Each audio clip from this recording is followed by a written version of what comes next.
the last 10 years, we've been taking part in a thing called the Forest of Imagination, which is a bunch of installations outdoors in the city of Bath. And the general idea of the whole thing is to beautify the city and examine how we can change our cities to make them a more beautiful place for people to live in. We are at a place called the Holburne Museum, and we picked a beautiful tree in the ground, and with the help of Monitor Audio we are creating a three-dimensional soundscape with the speakers concealed in the tree. Thanks to Monitor Audio Group and cord cables, we've been able to create a system that works just as well in a huge tree, which we're going to be using, as it works in a studio or in a concert hall.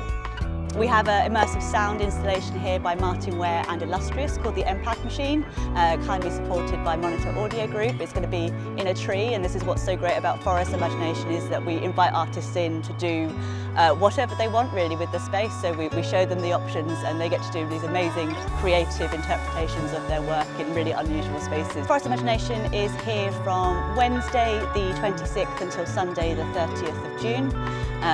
Lots of different things on each day, so just come on down and see what's going on.